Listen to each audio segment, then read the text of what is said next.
Hi, everybody. Excuse me, just taking a few minutes there to sort ourselves out. We are running a little late today, but not to worry, we are both here. I'm going to bring Sharon Dempsey in now, and we can make up for lost time. I'm always going, everybody's always telling me off for talking about technical issues, but they do happen sometimes. Here she is. That was quick. You popped straight in. Yes, hi Vanessa. That's great. So nice Lovely to do have this. you.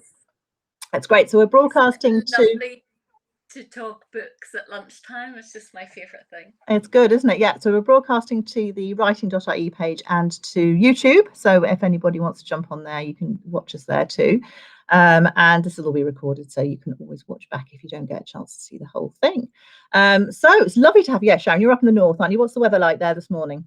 Do you know what? It's a bit cloudy, a bit dreary, but that's, much part of the course up here. I've got to say at the minute, until we hit June, then we should get some nice weather, hopefully. Then it'll be lovely. It'll be great. So, there's Dave. There's a few people joining us now. Yeah, no, it's grey here too. So don't worry. It's all right. It's obviously an Irish issue. So we are going to have a little chat about some of the books that we've been reading. But first of all, I want to talk to you about Who Took Eden Mulligan, because it's fabulous. Your writing is just beautiful. I absolutely love reading the way you put phrases and things together. It's just lovely. So talk to me a little bit about how that idea came about in the first instance. Yeah, well, it was one of those strange scenarios where I had two very separate ideas. One was for a cold case of a disappeared mother, and I was very interested in the idea of somebody just disappeared. What does that leave behind? How does that affect people? Yeah. And the other one, I had a very visual image of three people on a bed dead, and it's quite a gruesome image reflected in a Victorian wardrobe mirror, but I knew it was a very contemporary scene.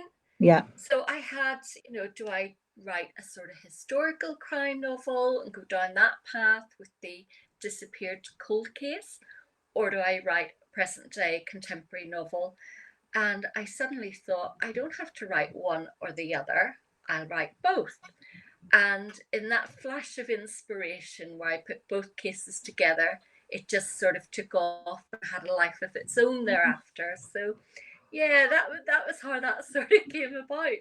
The two of them came together. And did you, I mean, there's an awful lot of similarities between Eden Mulligan's disappearance and Jean McConville's disappearance, isn't there? Did you find yourself drawing on a lot of those sort of historical type links? I don't think you can grow up during the Troubles without being affected, and there's always going to be certain stories or cases that really get under your skin. And I think that Jean McConville's story did with me, but I certainly didn't use her story or feel I didn't want to tell her story. I'm not equipped to do that. It's a work of fiction. So even though I probably read a lot about it over the years, it wasn't really directly in relation to the research for this. It was there in the backdrop of my mind, if you know what I mean. Yeah, yeah. Because sometimes research, you don't want it dictating the story. Yeah. You know what I mean? Yeah. So I've sort of really let myself tell this story of Eden Mulligan and not be drawn down to another specific case. So it was all of the stories of the disappeared, and there's many stories like that all over the world. It's not just Northern Ireland. People have disappeared in Mexico. Big time. Yeah. Yeah, the drug cartels. So there's plenty of research out there you can do on it without being drawn to one specific case. Yeah. No, it is interesting because that's it. I think that happens to you as a crime writer. I'm always talking to people about light bulb moments where you hear something and it just resonates with you and it just stays with you. And so, yeah, I think one of the things you did get into brilliantly in Who Took Eden Mulligan is that sense of not knowing. And that's the thing with the people who disappear, is that not knowing what happened is nearly worse than knowing what happened. And I think that comes through beautifully, and it's really sympathetically done. And the impact then on her kids as well, Eve Mulligan's kids, is very significant. So it's just, I think it's great. And I love the blend of the two, contemporary and historical, worked very, very well. So it's very good. I'm looking for my copy so I can flash it up. Have you got a copy there? So you can hold it up on screen. I'm going to put I've got it on the, I'm just going to bang it out. Probably lurking in the background somewhere. Here we go. Let's bring it up here. We'll bring it up next to you instead of, that means you get a bit sandwiched. There we go. That's it. proper copy. So well done. But you're talking about drawing the two together, but I feel you did that as well in The Dark Room, because there's this sort of gothic feel to a very contemporary story. So I totally love that. You know, I like that using sort of old ideas, I suppose, and you it is really the blend, and this is the thing Stephen King always talks about when he talks about story, is the collision of two unrelated ideas.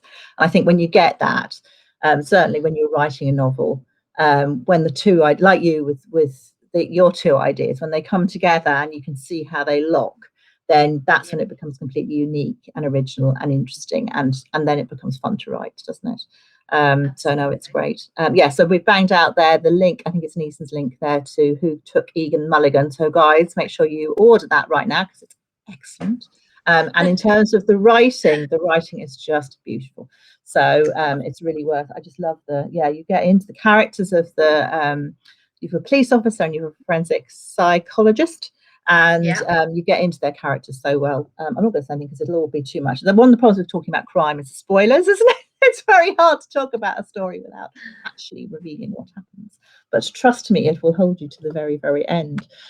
So one of the things we wanted to do today was to talk about, I'm just going to get rid of that so we can see you again, otherwise you end up being in a sandwich. One of the things we wanted to talk about was some of the things that we've been reading. And I'm fascinated. You tweeted about the first book on your list, which is The Last House on Needless Street. And I think I tweeted you back and said, "Is this really horror? Am I going to be scared?" So tell us a little bit about that, because there have been so many great reviews of this book. I want to know more about it. Okay, well, this is probably the only hard copy I have of the three that I'm talking about today. So I've got it. I'm going to pop it up here. I'm just going to pop it up so people can see it. There we go. Another sandwich. When I have a real book, I literally destroy them. Like, I am the world's worst for making notes and reading in the bath, so you can see the That's sort of brilliant, pages though. are just totally destroyed. But this was an advanced proof that came to me, which one of the marvelous bonuses of being a writer is that you get to have these advanced books sent your way. And it came with a begging letter to not reveal its secrets.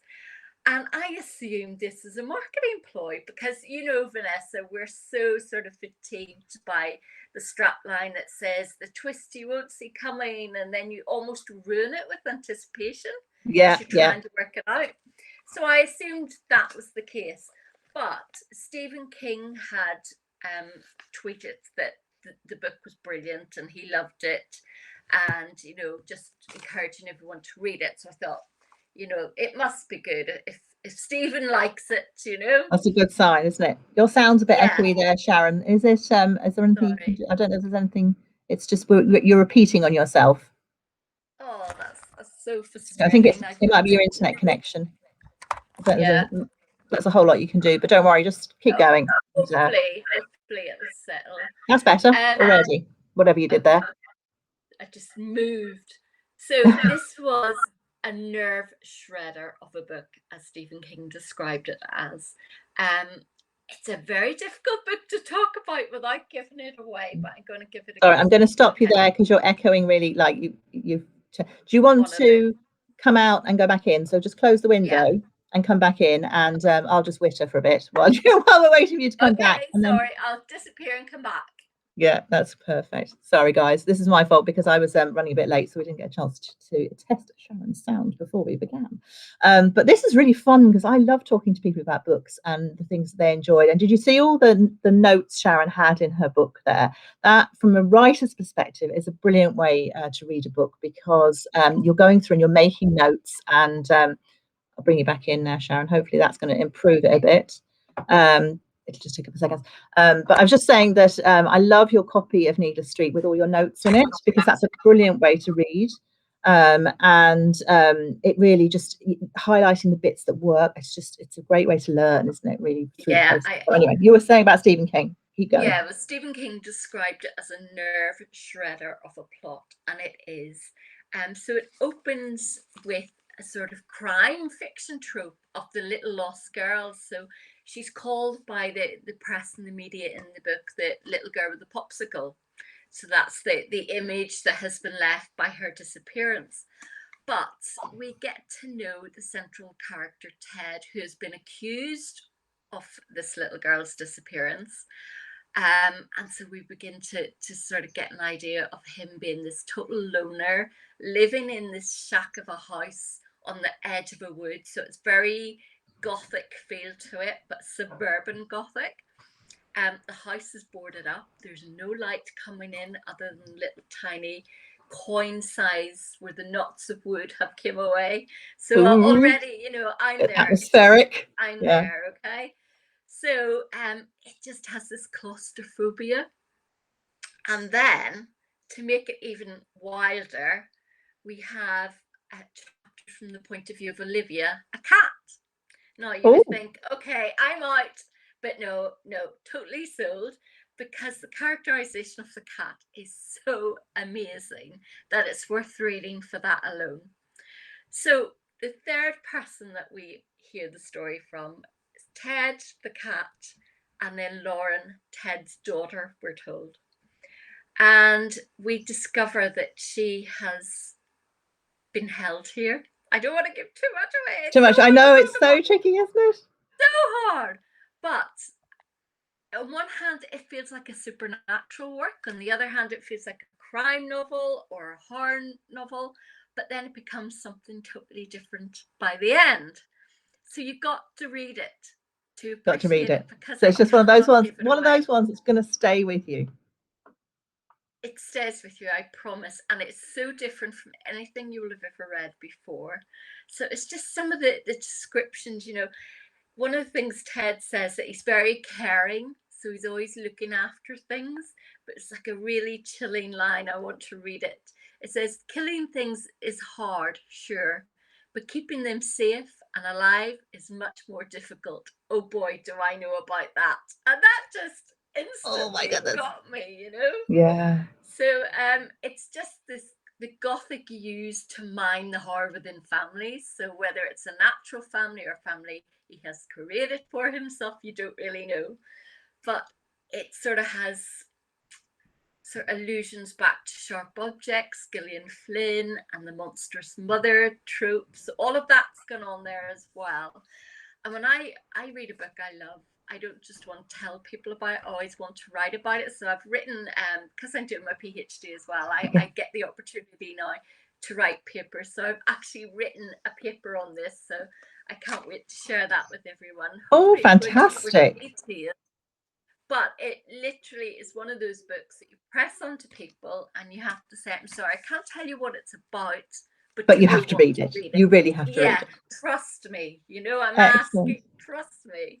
So it's just one of those reads where you have to suspend belief, but you're rewarded for that in the end. So that's all I'll say.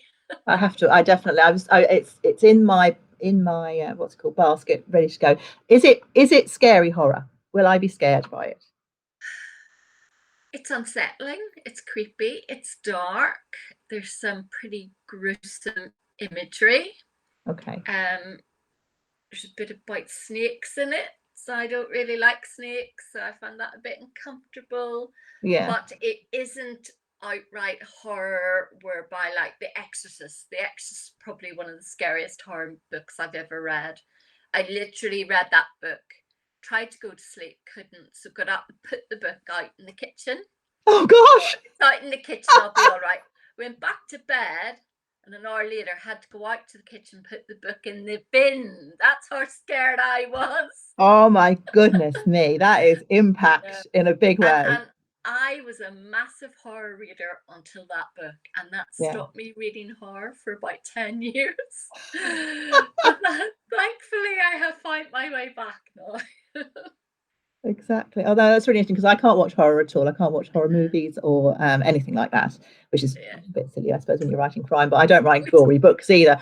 So that was the only thing. When I looked at it and I was seeing everybody talking about it being horror, I thought, oh God, is it going to be too scary? But actually, yeah, no, definitely, that's definitely going in the basket, because it sounds fantastic. And I think it's really interesting about that point of view from the cat's point of view.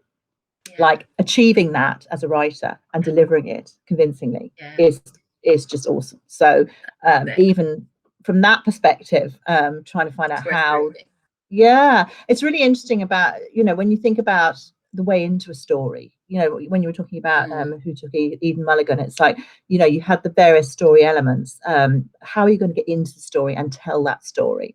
And coming up with a cat character, I have to say, is pretty original. Let's face it. Yeah, that's it. I think, you know, if the characters are right, they'll drive the plot. Yeah. You know, but it's, you know yourself, and from a craft point of view, you just admire a writer so much when they Yeah. achieve something that you think, oh my god, how did you do it? And then you've got to Absolutely. go back and make notes and work out, you know. That's good. I'm really impressed with the notes. I mean, that's just really so good.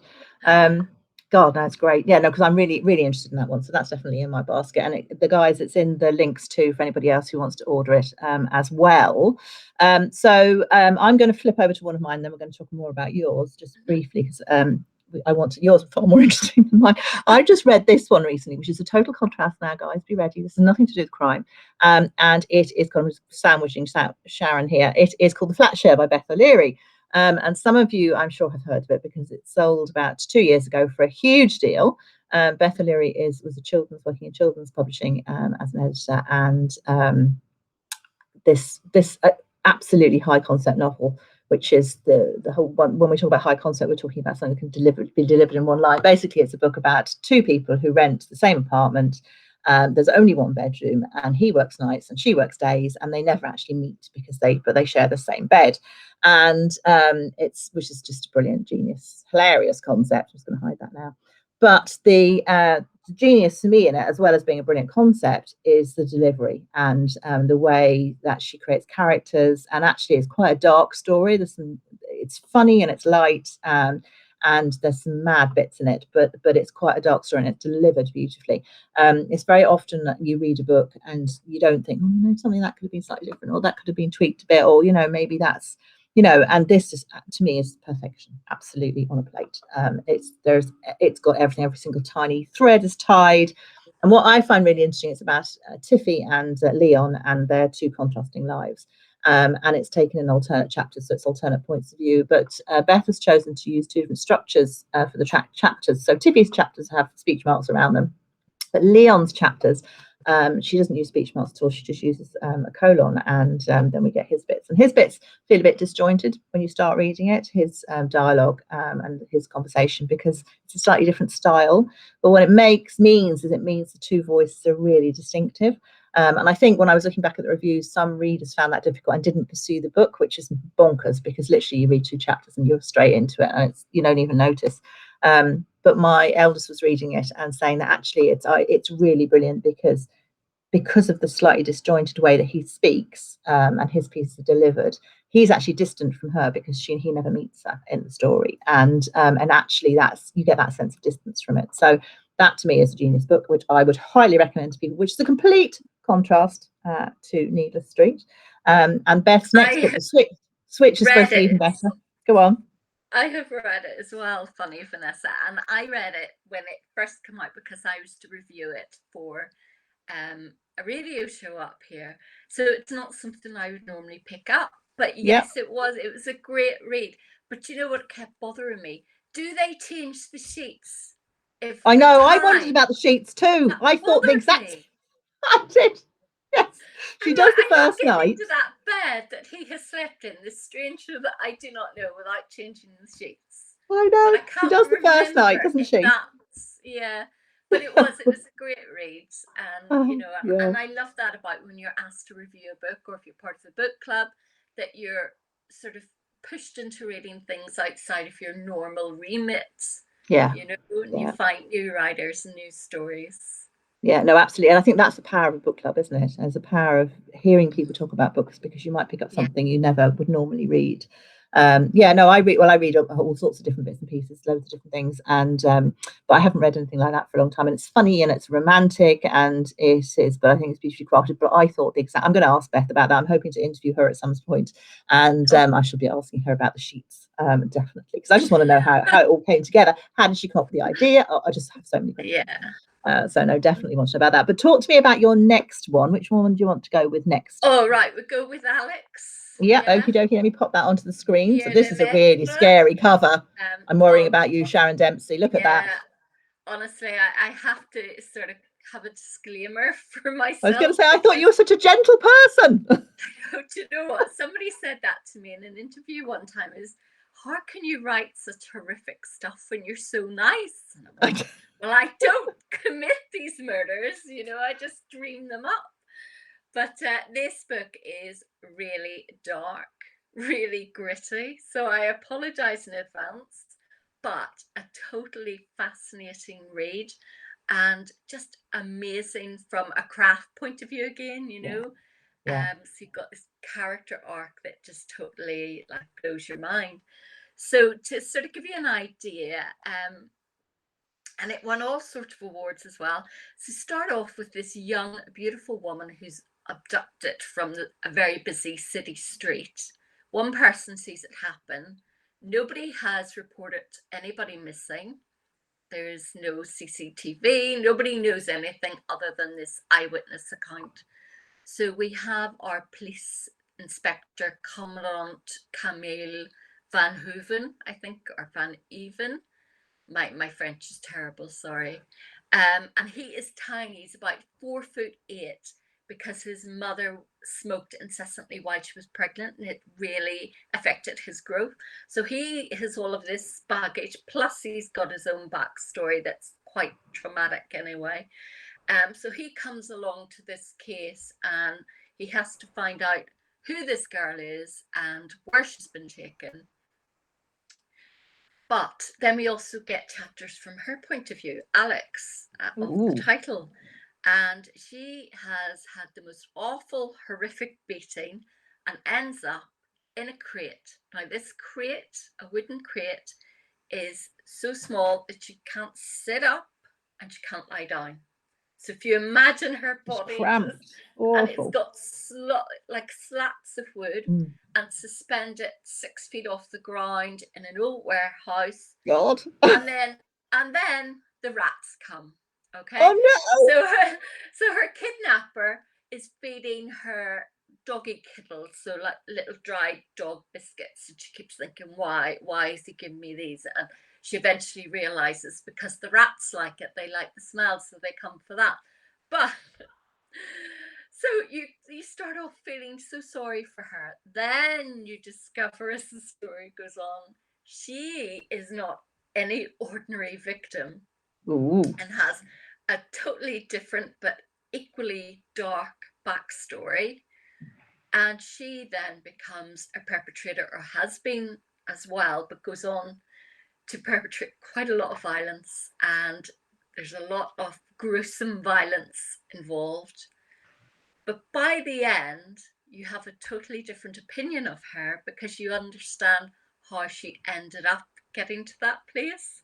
So your mind is just blown. Your sympathies are drawn in every direction. You don't know who to feel, you know, who you're rooting for, who you're not. So it just takes you on that journey as a reader, which I just find really interesting, inspiring, and I think it'll be one of those books that I'll go back with my sticky notes and say, you're right, go through and right, this is how he did this is how he did that. But intense, violent imagery, so it comes with a health warning for those who don't like that kind of stuff. But really interesting idea about identity and parallels of what makes us who we are, and how we can deal with a very traumatic past, and how it makes us into something that almost she doesn't want to be, but has no choice. So it's just, yeah, it's a very good, high sort of powered, plot driven work. It's hard to describe it. Yeah, it sounds brilliant. I love the idea that it turns your assumptions on its head too, that you're there and you what you think is not what it is. And I think there's a real skill in that, isn't there, in the certainly from the writer's point of view. And actually, very interesting, because actually, it's a very interesting approach, because if you think about her being in her, just sort of from what you've said there, of her, she's basically in this crate for the entire good proportion of the book, and you're talking about it from her point of view. there is limitations on what you can do there. There's going to obviously, I'd imagine, going to be lots of flashbacks and bits and pieces in there as her story is revealed. But that's quite a challenge as a writer. So very impressive. Very impressive. You know, those sort of passages where she's in that crate, though, they are so intense, and you literally feel yourself wanting to sort of stretch, you know, because you can feel the claustrophobia that she's dealing with, and just the torturousness of it, you know. Yeah, absolutely. No, it sounds absolutely brilliant. And really a very striking cover for sure. So that's in there. So that's gone out into the comments too. There's links to Waterstones because I found that one on Waterstones as a whole mixture. But we're going a bit lighter now with the next one, Sharon, aren't we? Tell me about. Let me get rid of Alex off the. Sorry, I have to find the bits and pieces here. So the next one, actually, you introduce it first, so I don't sandwich you, and then I can sandwich you in a second with the cover. Okay. This one is Daisy Jones and the Six, which came out about 18 months ago, I think, by Taylor Jenkins Reid. Totally different read, but just absolutely enthralling as well. So if you love the whole mythology around rock bands, you will love this book. Set in the 70s in LA. It's very nostalgic for that time. You get the idea of the sun and the breeziness and the glamour and the seediness. So really, really good read. I would recommend it.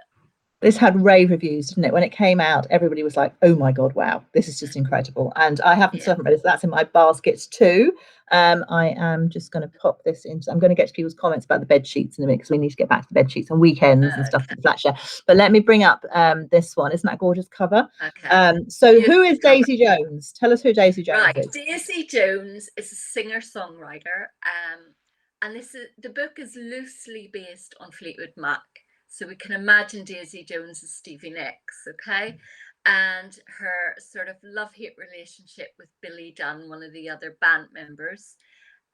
He's probably Lindsey Buckingham in some sort of shape or form. So we've got this band based in California, and they're making their very important album, and it's just all of the relationships between the band members. So we've got two females, we've got Daisy and Karen, and we've got the four boys. So Graham and Billy are brothers, so they've got their own sort of dynamic going on. And it doesn't just focus on the female perspective, so you get the males sort of coming through their stories as well. Billy was married to Camellia, they had kids, so all of that. And the idea of them creating something that's really special. So, and I suppose that's the way it was with Fleetwood Mac when they were writing Rumours, and they're telling the story of their love and their hate and their relationships through the songs. And this really comes through in the book as well. And it's just one of those reads that takes you to another time and another place. It's wonderfully escapist.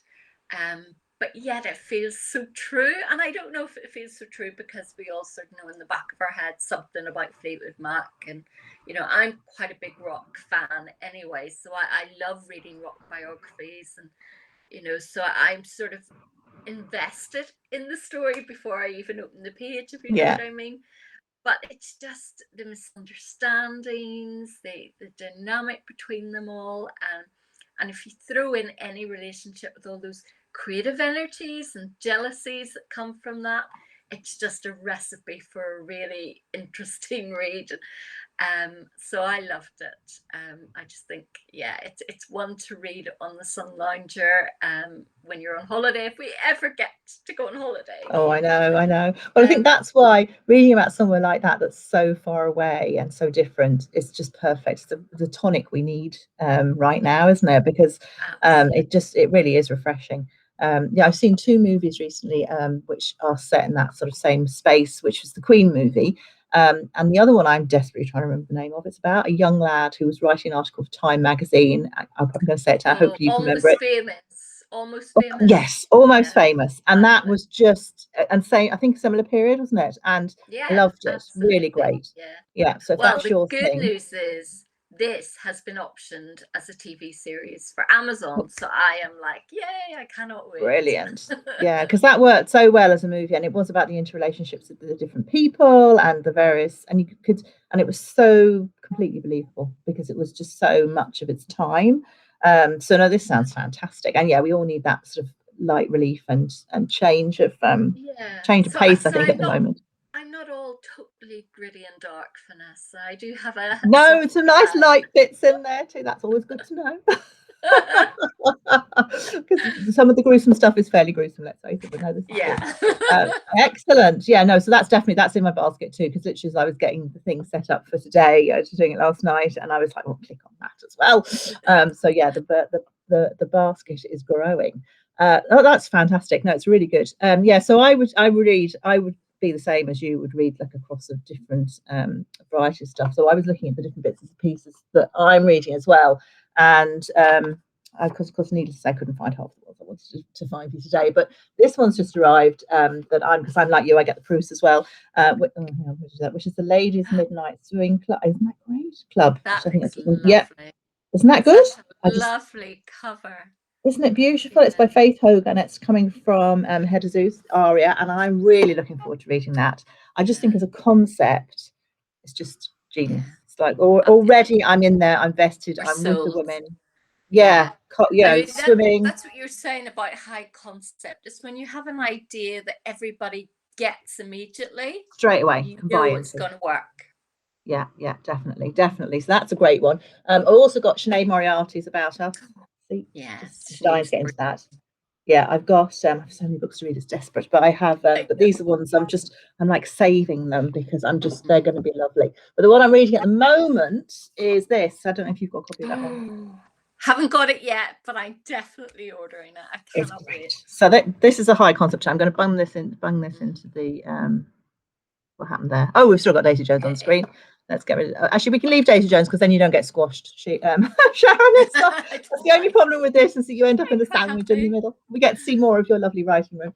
But yeah, Olivia Kiernan's Murder Box. This is the fourth, I think, Frankie Sheehan novel from her. She's based in the UK, but the books are based in Ireland. She's Irish, obviously. And I can read them off the back now. The titles of the other ones very handily. So Play Dead for Me was her first book, which I think they changed the title of. The Killer in Me and If Looks Could Kill, and they've rejacketed her books, and I just love this. This is a genius concept. So this is basically Frankie Sheehan is investigating the disappearance of a RTE star, Terry Dolan, and somebody who comes into her office, and I'm trying to get the order of events right here. First of all, actually, the first thing that happens is it's her birthday, and this red box arrives, and you can really see. It's really well described. This red box arrives with a whole load of bits of evidence in it, and basically it's a murder box, and it's like a murder mystery game. And so she opens up. She doesn't take it very seriously. She thinks, somebody sent her this game anonymously as a bit of a joke. But then the next thing that happens is a lady comes in who reports then her friend missing, and they discover that there are parallels between the friend going missing, the guy who's disappeared, and the murder box. And then they realize that the evidence in the murder box is real, and it's basically hinged on an earring. That's the bit that really is the when the girl gives Frankie Sheehan a photograph of the missing woman, she sees this earring and she thinks, oh my god, that earring is the same one that's in this murder box. It's just this piece of evidence that's turned up on my desk. So it's great. I'm hooked. I was reading it I'm only halfway through. I was up till about 1 o'clock last night, and I can highly recommend. It's really, really good. It's coming out in hardback, so the link there is to a gorgeous hardback, and it is so you can buy it in hardback. I'm presuming it could be in trade paperback in Ireland too. But no, I'm really, really enjoying it. And again, it's another high concept. It's like I love those books that are genius ideas where you go, why didn't I think of that? It's so clever. It's like this augmented reality game where you've got this the murder box, and then there's a website for it, and people are actually playing the game, thinking it's not real, but actually it's all going on in real life too. I'm sold, totally sold. So that's a great one. That's coming. I don't know when it's coming out. Is it July? I think that will be out. So you'll be pre-ordering now. So the link is to the hardback, but the hardback's about the same price as the trade paperback. So it's always good to pre-order books because you get them at a much better price, and then they arrive. and because you've usually forgotten that you've ordered them, and then they've had like a surprise, like a present from the post. Yay. So highly recommend ordering books. Let me get rid of these off the screen so I can see you properly, Sharon. There we go. So Living Kiernan is what I'm reading at the moment. So there are some fantastic books out there at the moment. Tell us a little bit. What are you working on now, Sharon? At the minute, I've just finished the edits for the second Rose and Danny book, and I'm so excited about it. Again, they've got a cold case, so it starts off with an apparent suicide in a Belfast school, and then they do a bit of digging and find some hidden files on the computer, encrypted files of the guy who looks like he's killed himself. Yeah. And these files on the computer relate back to a missing child in Donegal in a fictional town called Missile. Okay. And they find out that the guy who looks like he's killed himself was on holiday in Missile after his A-levels with his friends. And Danny and Rose have got to find out what that missing child has got to do with this present day case. Oh, excellent. So bit of a theme going on here.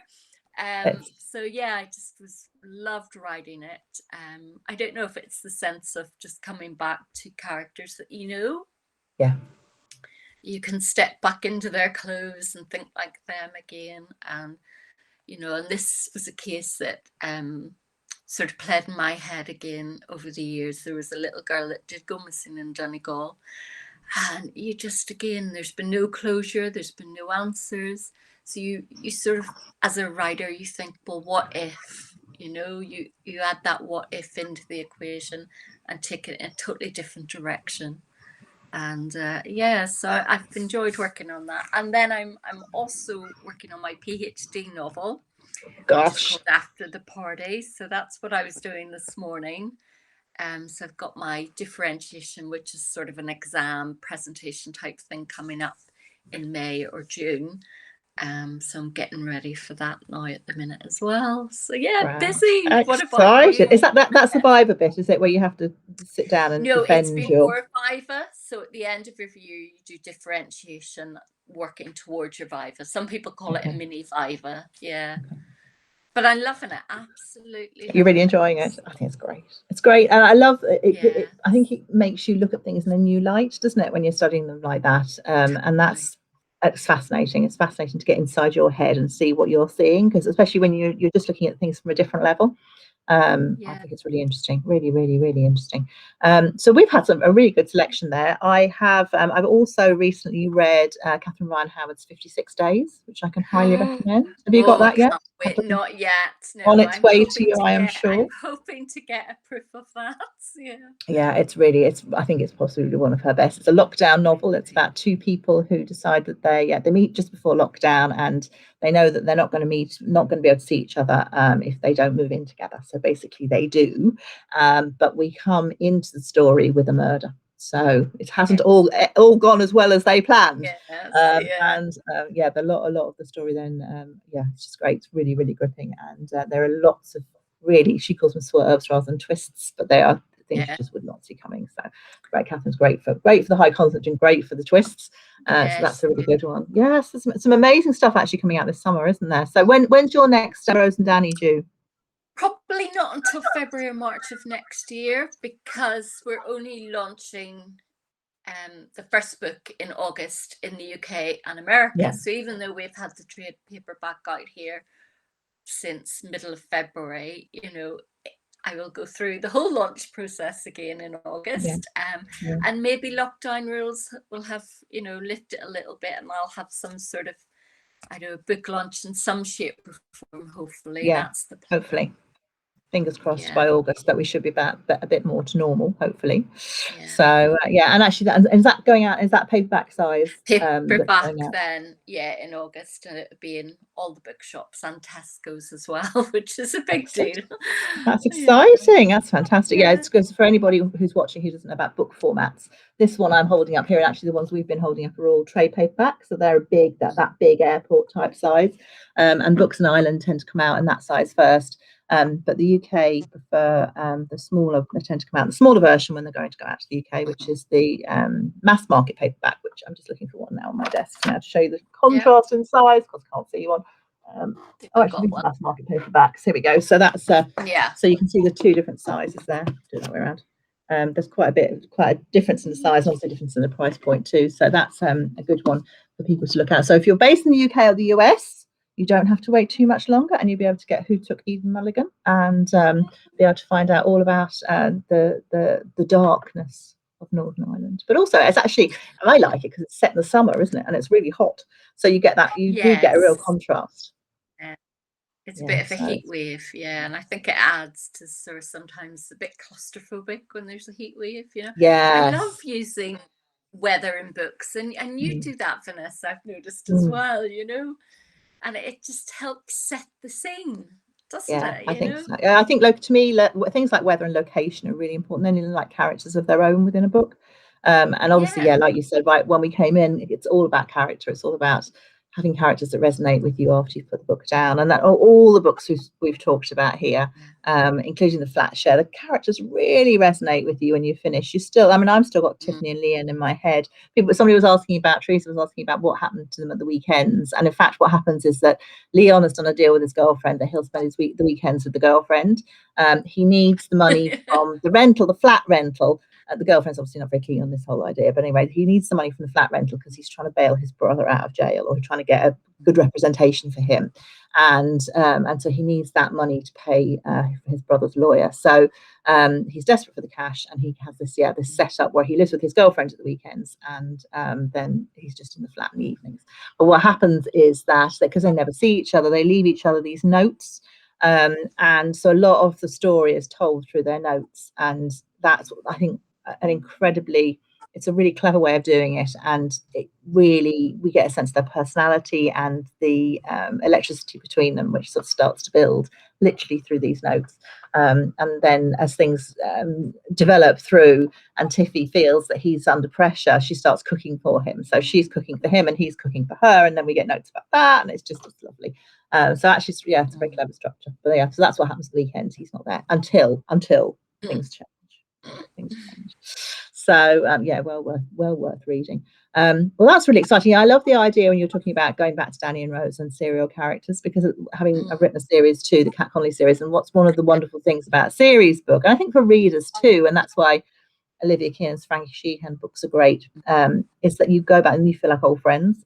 You feel like you're Yeah. going back to them, and then you've only got to worry about the plot because you already know them, and we're Yes. learning more about them. Did you know everything about your characters before you started writing?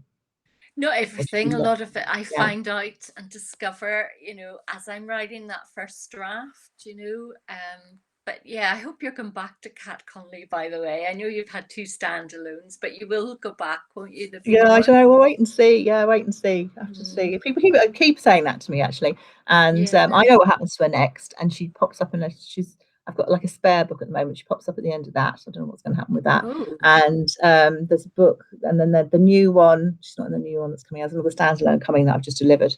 So I don't know. Wait and see if we'll go back to. I'd Mm, love to, because she's what I do with my books is create a world so that everybody's in the same world. In theory, I mm, don't know, some people notice it, and there are Easter eggs in each book. yeah. So if you've read all of them, you'll spot Mhm, there's little references yeah. in the Darkroom and little references in Keep Your Eyes on Me to the others, and characters that you'll know from the cat books. Yeah. So you get a sense of the fact that there's a world there, and these people all inhabit the same world. Yeah. So that's what I'm trying to do, and that's the same with the next book and the one I'm writing at the moment. So yeah, it's yeah. So we'll see. I'd love to get back to Cat, find out where she is. I know Yeah. where she is in my head. But whether we'll get back to her, we'll have to wait and see. Indeed, yeah. So Good. it's interesting. It's exciting though. It's always good. It's always good. I love that starting a new book feeling. You know, when you're starting to come up with Yeah. ideas and you're drawing them. Do you keep notebooks, Sharon, when you're writing? Do you keep lots of? Yeah, I've loads of notebooks, but I tend to do most of my scribbling actually on the computer, you Mm, know. So I'll have a folder of ideas, and I'll make notes on my phone and my iPad, you know. So yeah, there's a lot of notebooks, but usually the notebooks come into their own when I'm in the middle of a project, you know. yeah. So it's not necessarily at the beginning of one. funnily enough, I think people would think it's the other way around, but it doesn't work that way for me. I've heard lots of people say they get the best ideas in the middle of a project. I think it's because you're at your most creative and it's Probably. everything's sparking then, and that's always when the best idea for the next book comes, and you're like, oh, I just want to get started on that one. I think a lot of it is to do with the fact, though, that you hit that wall and you say, oh, it becomes work. You've got to get through the work. So your mind distracts you by giving you another sparkly, much better idea. Yeah. It's all easy to do. I want to go and live with that idea for a while. And you're thinking, no, you got to get on and do the work, you know? Yeah. Finish this one first. Yeah, definitely. So no, it's exciting. So no, those are brilliant recommendations. And what else? What are you reading right now? Oh, I'm reading. Gosh, hang on. I have to look at my iPad to find out. My mind goes blank when somebody says to me, "What are you reading at the minute?" Okay, so I just started last night. Actually, that's why I couldn't remember. The Dinner Guest. Have you heard of this one? No, so, tell us about that. It opens with a murder at a dinner party. So yeah, I think it should be very good. That sounds great. Who's that by? There we go. P.B. Walter. So it's literally just good cover. Good cover, yeah. Oh. And I never just read one book. Like I always have 6 or 7 on the go. I'm also reading The Wife, Elvira Burke. Wow, that looks good. So good for my PhD research because it's very in keeping with very in keeping with the theme of my PhD. So, yeah. Oh, that's great. And she's a fantastic writer, isn't she? Yeah, absolutely brilliant. And then in the bath, I'm reading another one, Dizzy Jones and the Six, that writer, Taylor Jenkins Reid. It's her follow-up book. And it's about surfing and all of that world in the 60s. Oh wow. And music, there's a bit of music in it as well, so that's really good. I love the way have you got different books in different parts of the house? Yeah, always. iPad for bed, book by the bath, book by the kitchen, and a book in the living room. And then my office is just books, like I can see. Shocker. Wall to wall. It's great. Yeah. And I'm sure you're absolutely the same. Oh, I've got mountains of them. They're piles all over the place, on my desk. And yeah, definitely. I tell you, I have got, where did I put it? I'm just reading this one, just about to start this one. When I get through Olivia, this is next because I'm interviewing Nadine Matheson for the Society of Authors. I'm interviewing 3 debut crime authors, Avish Khan, Nadine Matheson and Rachel Ryan, who wrote Hidden Lies, for the Society of Authors in a couple of weeks' time. So I need to get into that one. And then I also, I'm looking behind my screen here. I've lost Louise Kennedy's book, which is the hardback, beautiful hardback. What's this? Yeah. I've been reading Louise. Cul-de-sac at the End of the World, is it? Yeah, the world ends. The world ends in a cul-de-sac. We're nearly there. Oh, do you know what I've done? I think I've got my fabulous. I've been reading that as well last week. So, I found it. Yeah, it's underneath my computer. I have a very technical arrangement here in order to get the screen to the right level. I have everything resting on a pile of books, and I popped it underneath, and I came on. So that, and I love a lovely hardback too. So I love hardback. Fabulous. Yeah. Yeah. So I'm looking forward to reading that. That's short stories.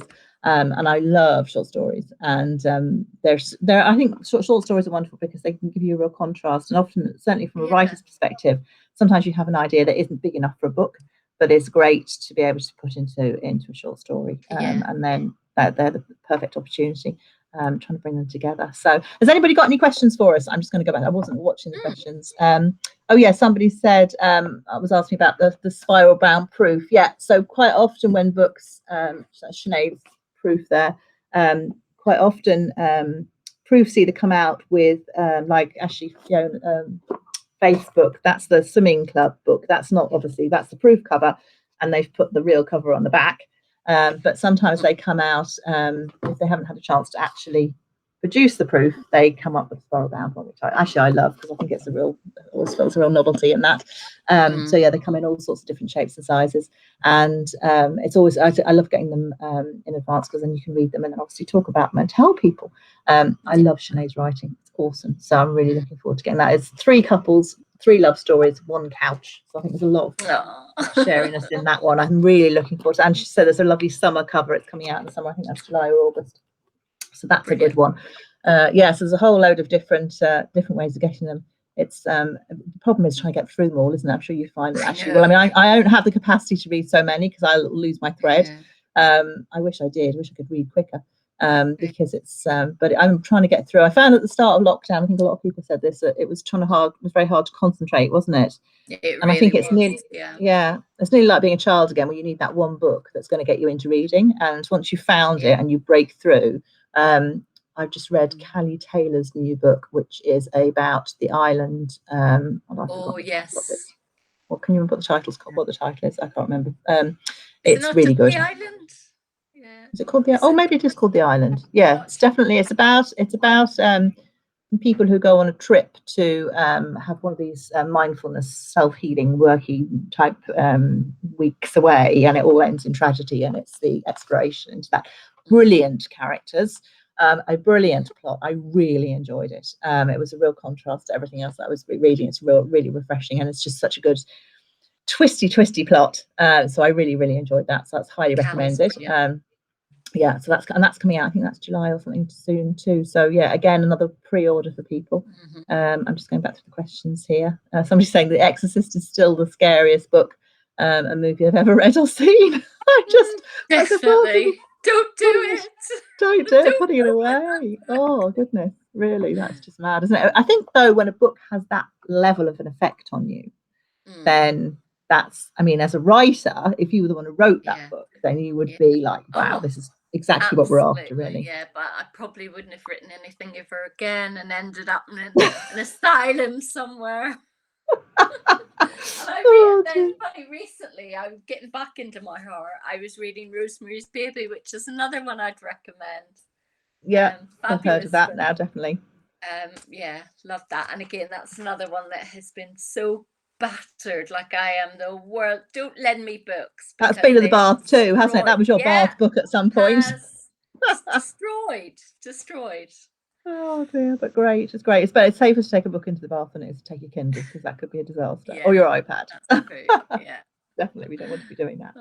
Oh, listen, that was so interesting. It's so lovely to be able to chat about books and to talk about all sorts of different ones that are coming up. I've moved up to my computer. I'm just going to put into we have a writing challenge coming up on writing.ie for anybody who is watching who is a would-be writer. I'm just going to sandwich Sharon again and send the link out there.